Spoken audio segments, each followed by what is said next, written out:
que es el tema de el acaparamiento relacionado fundamentalmente con el arroz. Y la decisión tomada por el gobierno bolivariano, por el presidente Chávez, de intervenir estas procesadoras de arroz. El caso de Cargill, el gobierno decidió expropiarle las empresas que se ocupan del arroz.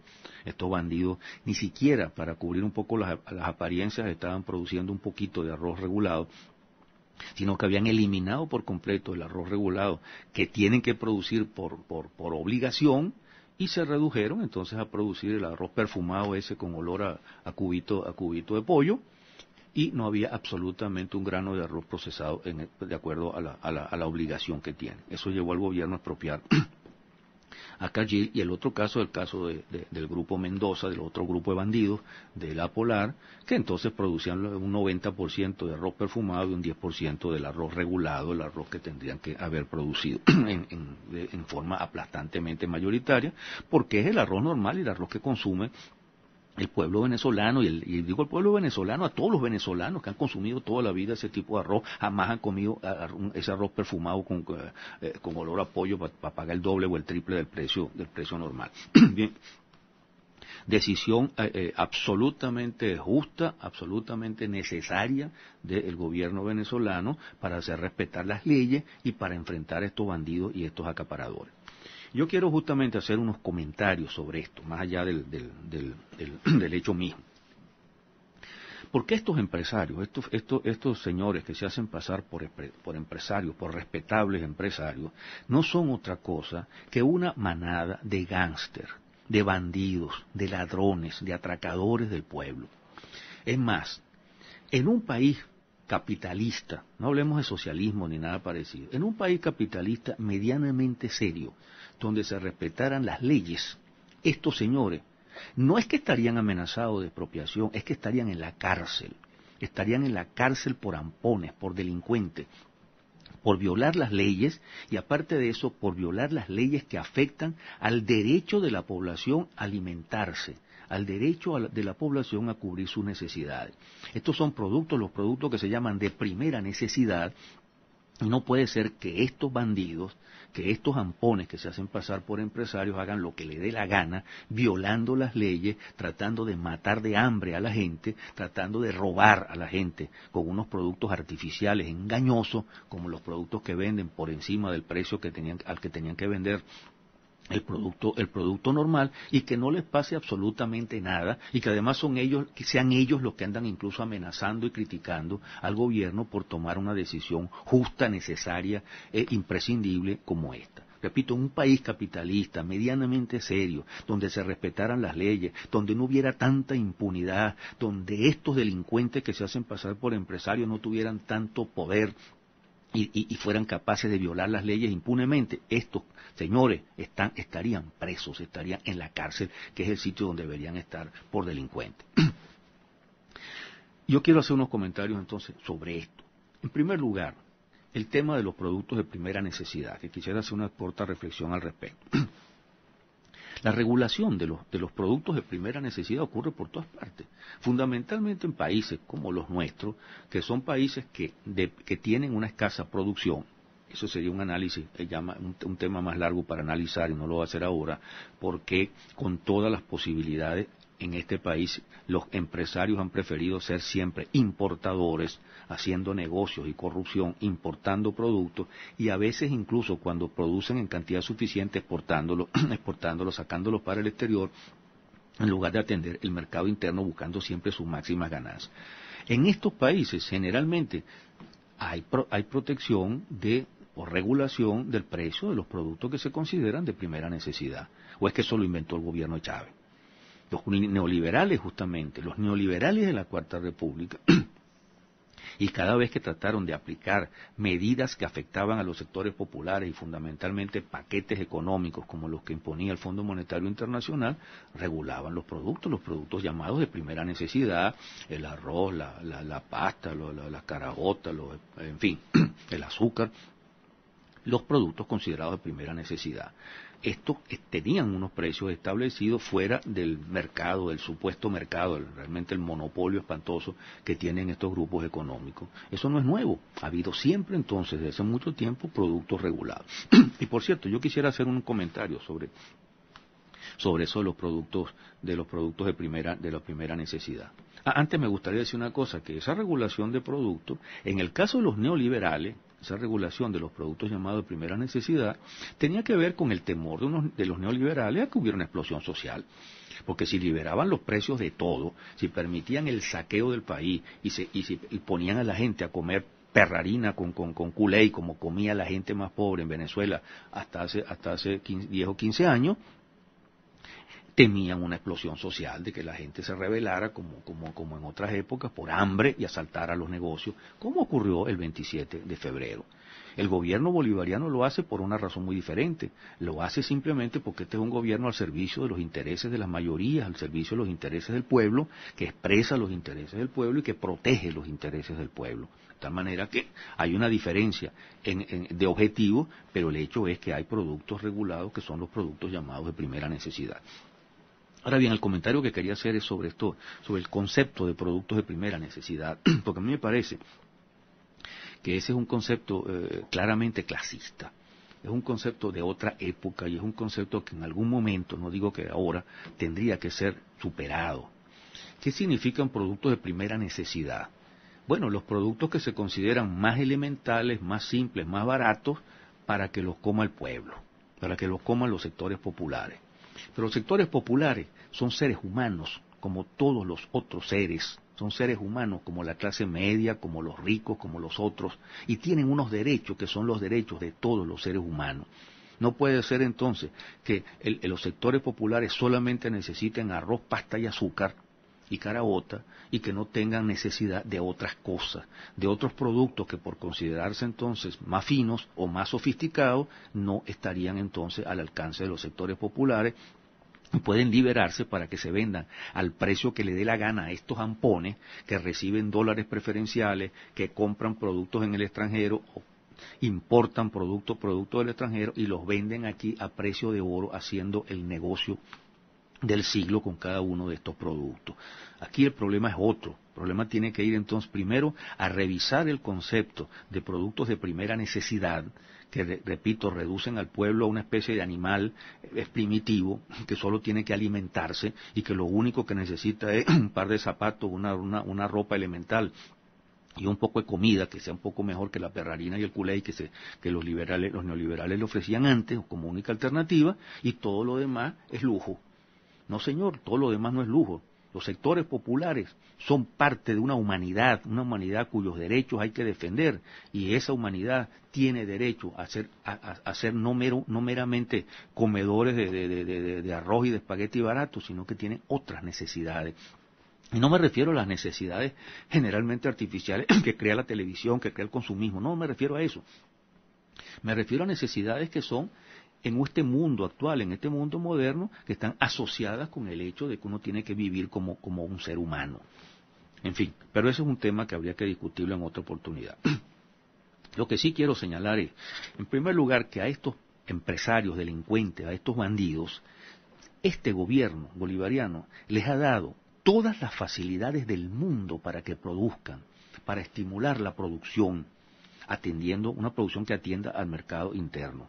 Aquí se les han dado facilidades crediticias, bancarias de todo tipo, exenciones. Aquí estos bandidos ni siquiera pagan impuestos sobre la renta, en la medida en que sean productores de productos que atiendan al mercado nacional y a estas primeras necesidades de los sectores populares. Se les ha dado todo tipo de estímulos, se les ha ampliado el mercado en la medida en que aquí han mejorado las condiciones de vida de la mayor parte de la población, de todo el mundo, pero fundamentalmente de los sectores más pobres. Recuerdo hace un año, 2 años, uno de estos bandidos empresarios que decía que ahora la gente del pueblo también se da sus gusticos, ahora ya compran otras cosas, y ya no comen perrarina, ahora compran otras cosas, es decir, tienen un ingreso más alto que le permite comprar otros productos, dejar de ser meros comedores de arroz y azúcar y pueden comprar otros productos. Es decir, el mercado se ha ampliado para que esta gente responda a esa demanda y pueda incluso hacer beneficios económicos con esa demanda. Y aquí además se ha creado infraestructura, se han mejorado las carreteras, se han dado todo tipo de facilidades en este sentido. Y aparte de eso, este gobierno ingenuamente les ha ofrecido varias veces a estos bandidos alianzas, hasta alianzas estratégicas para construir el socialismo, que me parece verdaderamente el colmo de la ingenuidad, pero todo eso se les ha ofrecido a estos bandidos y la respuesta de estos bandidos no ha sido otra que la conspiración, el acaparamiento, la escasez y la sacada de los productos de contrabando. Aquí, insisto, en el consumo, aquí se ha ampliado además el consumo, esto es un elemento bien importante. Aquí han mejorado las condiciones de vida de todo el mundo, pero particularmente han mejorado las condiciones de vida de los sectores más débiles, los sectores más pobres, los que comían perrarina con culey. Y eso, en cualquier economía capitalista normal, y no una economía de monopolistas, bandidos y ladrones y conspiradores como son estos empresarios que conspiran, significa más mercado. Si hay más demanda, hay más mercado, porque el mercado se supone que es justamente la respuesta que se da a una demanda. Crece la demanda y entonces aumenta la producción para que esa producción satisfaga esa demanda y eso pueda traerle beneficio a los propios empresarios. Una ganancia, digamos, una ganancia decente, pues una cosa que es bastante difícil de establecer con los bandidos. Pero resulta que a estos delincuentes, a estos zampones, no les interesa eso, porque ellos son justamente unos delincuentes y son unos conspiradores. Ellos quieren dos cosas fundamentalmente: aumentar sus ganancias, por un lado, y por otro lado tratar de tumbar al gobierno, y esto es algo que no hay que olvidar. Ellos quieren hacer desaparecer los productos de primera necesidad, y lo hacen por varias vías. Por un lado, esconden el producto, y eso lo vienen haciendo hace tiempo. Yo lo he denunciado aquí también varias veces. Esconden el producto porque así presionan al gobierno a que aumente los precios. Y a la larga, no en todos los casos, pero en muchos casos, el gobierno termina cediendo y una vez que cede el gobierno, aparece el producto. Mágicamente aparece el producto. Yo cito un ejemplo, el del atún. El atún, las laticas de atún, que era un producto bastante popular y bastante barato, venían en agua con sal, pues, simplemente. El atún desapareció del mercado y empezó a aparecer el atún en aceite de oliva. Vaya usted a saber qué clase de aceite, si eso era aceite de oliva o aceite de carro. Y además, goticas de aceite de carro disfrazado de aceite de oliva para vender entonces el único atún que aparecía que el precio que le daba la gana. Y fue cuando el gobierno cedió y permitió aumentar el precio del atún que estaba regulado, que entonces el atún volvió a aparecer. Se guardaron el aceite de carro y apareció otra vez el atún con agua y se lo consigue actualmente. Eso ha sido uno de los mecanismos de estos bandidos. El otro es producir el producto regulado, pero no para venderlo aquí, sino para sacarlo de contrabando para el exterior, particularmente para esa frontera que tenemos nosotros con Colombia, y esos productos salen para Colombia.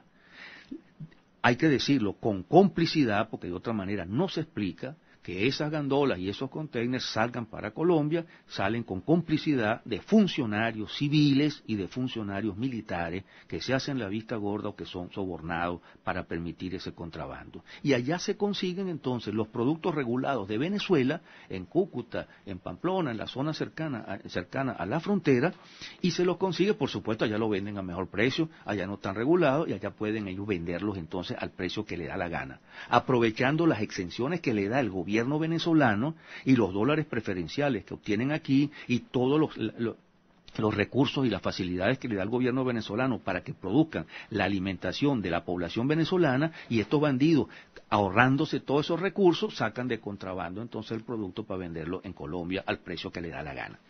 Y lo tercero es, que es lo que se expresa con lo que ha ocurrido con el arroz y con otros productos que ya voy a mencionar, es sacar el producto del mercado, simple y llanamente sacar el producto del mercado, hacer desaparecer el producto, ya no porque lo escondan o lo acaparen, o ya no porque lo saquen para el exterior, sino simplemente eliminándolo, lo eliminan, y entonces lo convierten en un producto mejorado entre comillas, mejorado tramposamente. Es decir, le ponen un papelito plástico con unos colores más llamativos, le cambian el nombre y entonces le añaden estos olores engañosos, estos olores estafadores, para poder venderlo al precio que le da la gana. Es lo que han venido haciendo entonces con el arroz desde hace algún tiempo y todos hemos sido testigos y nos hemos quejado justamente de eso. Aquí tengo la denuncia que hizo públicamente Eduardo Samán, que por cierto felicito como nuevo ministro de Comercio por la labor extraordinaria que ha venido haciendo y lo he felicitado en otras oportunidades.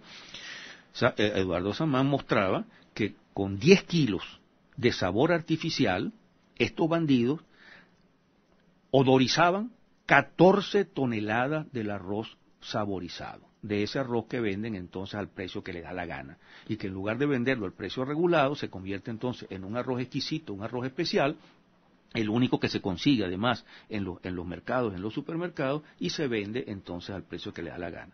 Un arroz gourmet. Por favor, ni siquiera saben lo que es un gourmet. Gourmet es alguien que come bien, no alguien que come un arroz con olor a cubito de pollo, por favor. Pero estos son unos bandidos que además desprecian y subestiman al pueblo venezolano y que de paso además se aprovechan de la imbecilidad de la clase media. Porque aquí otro de los componentes de esto, que no quiero dejarlo pasar, es justamente el de la imbecilidad de la clase media. De una clase media que quiere distinguirse a como dé lugar de los pobres que han mejorado sus condiciones de vida, que se les están acercando, cosa que a ellos los horroriza, y entonces si la gente puede comer en lugar de perrarina con culé como antes, cuando esa clase media estaba satisfecha, si la gente puede comer ahora un arroz, que es el mismo arroz que ellos han comido toda la vida, la clase media no ha comido otro arroz en toda su vida, entonces ellos quieren comer un arroz distinto, es decir, un arroz que huela a cubito de pollo y pagan el doble o el triple por el arroz que huela a cubito de pollo porque así ellos se sienten por encima del resto del pueblo, de la chusma despreciable. Exactamente eso es lo que ocurre. Pero eso no solo ocurre con el arroz, es que está ocurriendo con el papel higiénico, con el papel toalete. Esto es algo verdaderamente insólito, porque siquiera el truco del arroz, que por cierto, ese olor artificial hace que el arroz dure menos, que el arroz se venza primero, es decir, que lo que están es dañando prácticamente el arroz y habría que ver además ese sabor artificial qué consecuencias puede tener incluso para la salud. De alguna manera pueden estar envenenando a la gente con ese arroz artificial. Pero la clase media está al borde del orgasmo comiendo ese arroz con olor a cubito de pollo y cree que ellos son unos gourmet.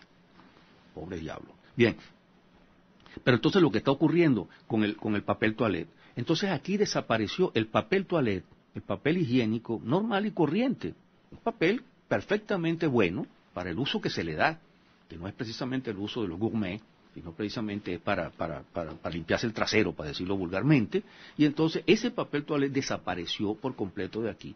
Y ahora tenemos un papel toalete que huele a durazno, otro que huele a fresas, otro que huele a parchita, que verdaderamente es la perversión absoluta. ¿Dónde tienen el olfato estos bandidos o estos personajes? Entonces uno tiene que pagar el doble o el triple por un papel toalete que huele a durazno o que huele a parchita. Además que huele horrible, porque se ve que nunca han olido una parchita o un durazno. Eso es un olor artificial horroroso que parece el resto que le queda del cubito de pollo, seguramente se lo ponen al papel toalete o al revés. Entonces, ese papel toalete vale el doble o vale el triple, y los precios del papel toalete han convertido el papel toalete en un lujo. Y otra vez aparece aquí entonces la clase media, porque esa clase media está fascinada ahora porque tiene un papel toalete que huele a durazno, y otro que huele a fresa y otro que huele a parchita. Y pagan entonces lo que estos bandidos le exigen por ese papel que los hace a ellos exquisitos. Porque debe ser bueno, no voy a decir porque es muy grosero lo que se me ocurre. En fin, que deben tener verdaderamente olor a durazno por todas partes. Eso es lo que ellos creen, por lo menos, ¿no? Entonces es increíble cómo se combinan las cosas, la disociación que les produce a estos sectores de clase media, la televisión, los medios de comunicación que los envenenan todos los días, la idea entonces que funciona en el cerebro de esta clase media disociada, que es distinguirse del pueblo y aterrorizado Una clase media que ha mejorado enormemente sus condiciones de vida con este gobierno, mientras que el neoliberalismo que ellos quieren que vuelva los tenía hundidos y les quitaba los apartamentos y los carros. Ahora tienen apartamentos, carros, casas y viven mucho mejor que antes, pero ellos odian a Chávez, odian a este gobierno, pero lo odian fundamentalmente porque este gobierno, a pesar de que les ha permitido a ellos mejorar, les ha permitido mejorar a los pobres. Y como los pobres han mejorado, los pobres se le acercan. Y lo que más teme la clase media, que nunca se podrá comparar con la burguesía, que es un modelo, nunca la alcanzará, es que los de abajo la alcancen a ella, se le acerquen demasiado, que estén en el Teresa Carreño, que estén en los aeropuertos, que estén en los restaurantes que antes eran exclusivos para ellos, y entonces ahora la exclusividad es que ellos usan papel toalé con olor a durazno y que ellos comen entonces un arroz parboiled que tiene entonces olor a cubito de pollo, y eso los hace entonces sentirse superiores al resto de la población, pobre gente. Aparte otra cosa, digo, esa clase media toda la vida se limpió el trasero con el papel toalé que existía antes. Y esa misma clase media toda la vida comió arroz, el arroz venezolano que siempre fue un arroz muy bueno y no necesitaba ninguna de estas basuras para que entonces ellos pudieran distinguirse como parte de una supuesta élite que se creen ellos con relación a los sectores populares. Pero aparte de esta dimensión económico-ideológica que funciona allí, está la dimensión política que es importante. Porque estos bandidos empresarios, estos bandidos del Grupo Mendoza, del Grupo Polar, de la Cargill y de los fabricantes del papel toalé, que hay que meterle la mano también a ese papel toalé, antes que lo usen ellos, por supuesto, hay que meterle la mano al papel toalé, porque es otro terreno de especulación y de especulación cínica y descarada. Estos bandidos son conspiradores, estos bandidos están, y desde hace tiempo, y lo sabemos, y se ha denunciado montones de veces, y hay bastantes pruebas de ello, en una política conspirativa. Estos son enemigos del país, tanto los de las transnacionales como los que se pretenden como capitalistas nacionales, que no son sino apéndices de esas mismas transnacionales, enemigos del país, que han estado involucrados y siguen involucrados en una política de causar escasez, porque la escasez, sobre todo de productos de primera necesidad, causa descontento, y el descontento quieren ellos canalizarlo contra el gobierno, soñando con un absurdo Caracazo. Y siguen todavía soñando con eso. Además ellos saben también otras cosas, que cuando el gobierno toma medidas contra el acaparamiento, contra las arbitrariedades, contra las violaciones de la ley que ellos hacen, entonces ellos forman un escándalo, y forman un escándalo aquí y afuera. Y empiezan a hablar de dictadura, de comunismo, de amenazas a la propiedad privada, de toda la basura de siempre. Algunos deben haber escuchado a ese pobre diablo que es el presidente Fedecámara, que verdaderamente da vergüenza ajena, y que es el mejor retrato de lo que ha terminado siendo esa expoderosa organización que dominaba este país, este pobre payaso diciendo imbecilidades, insultando a Chávez, hablando de leyes socialistas que son ilegales, ilegítimas y no sé qué cosa, y después de todos los insultos termina diciendo el pobre diablo que él está dispuesto a conversar con Chávez si Chávez cambia su modelo político, si Chávez cambia de política. Bien, y el otro es el provocador de Fedenaga, que es otro delincuente que debería estar preso en un país capitalista serio, pero entonces la prensa internacional, de la cual esta gente es parte, repite ese mensaje, repite ese discurso para seguir atacando al gobierno venezolano. Además ellos saben otra cosa, y es importante, que ellos saben que este gobierno amenaza mucho, pero que luego no remata, que luego termina cediendo en parte. Y eso ha pasado otras veces. El presidente Chávez se ha autocriticado más de una oportunidad por eso. Lo que pasó el 13 de abril, el pueblo en la calle, los conspiradores derrotados y aplastados por el pueblo, y el presidente con un Cristo pidiéndole perdón a los conspiradores que lo habían tratado de tumbar y hasta de matar. El presidente haciendo todo tipo de concesiones, llamándolos a la reflexión, llamándolos a acercamientos, mesas de diálogos, conversaciones, etcétera, etcétera, hasta proponerles no hace mucho, hace 8 meses, una alianza estratégica para construir el socialismo a los Mendoza, por favor. Un ejemplo verdaderamente yo no sé, de ingenuidad, de deseo de amplitud, pero que es ingenuidad. En política esas cosas siempre se pagan. ¿Cuál fue la respuesta de estos bandidos después de esa propuesta? Conspirar y provocar escasez y aumentar los precios y imponer el arroz con olor a cubito de pollo para violar las leyes, el papel toalé con olor a durazno agua fresa, conspiración, contrabando, para tratar entonces de provocar la crisis que no han podido provocar. Por eso yo digo, repito, que esta medida es una medida excelente, y esperemos de verdad que el gobierno no retroceda a medio camino, que no negocie con estos bandidos para dejarlos en las mismas condiciones como antes. Recuerden que los mercales, que fueron una de las ideas más extraordinarias de este gobierno para quebrarle el espinazo, como he dicho yo muchas veces, a esas roscas mafiosas de la alimentación que nos matan de hambre cuando quieren, que trataron de matarnos de hambre con el sabotaje petrolero. El mercal, que fue esa extraordinaria experiencia, terminó mediatizado porque el gobierno pactó con los Mendoza, con el Grupo Polar, para que fuera uno de los proveedores de mercal. Imagínense entonces lo que puede pasar con estos conspiradores. Cada vez que quieran provocar una crisis, ellos son los que controlaban de alguna manera los suministros de Mercal, y bueno, Mercal se hundió en buena parte, se afectó seriamente por eso, y también por la corrupción y la falta de controles que eran indispensables, para ser reemplazados fundamentalmente por los Pedevales. Pero fundamentalmente lo que hay que hacer aquí es enfrentar a esas roscas, y parece de verdad que esta vez la cosa va en serio. Parece que esta vez la cosa va en serio. El presidente Chávez ha estado dando unas muestras excelentes de que es necesario profundizar este proceso, que es necesario avanzar, que aquí no hay ningún diálogo con esta gente, con estos bandidos que son enemigos jurados de este proceso. Aquí hay que acercarse al pueblo, recuperar a los sectores populares que se han perdido, enfrentando la burocracia, enfrentando la corrupción, enfrentando las serias fallas de este proceso, que le han permitido a esa oposición irracional y cargada de odio avanzar y recortar terreno con relación al peso de quienes apoyan al gobierno bolivariano, recuperar parte de esos sectores populares, no seguir perdiendo tiempo con esta clase media mediatizada que usa papel toalé perfumado y arroz perfumado, y ganarse a los sectores populares que por estas fallas y por estas dudas y por estos errores se han perdido. Esa es la tarea, y tengo la impresión de que la reestructuración del gabinete, aun cuando tiene algo de enroque y hay algunas críticas que se han hecho en ese sentido, apunta en esta dirección, a reducir ministerios, a aumentar la eficiencia, a crear mayor coherencia. Creo que la presencia de Jordán y la presencia de Samán ahí son ejemplo de eso.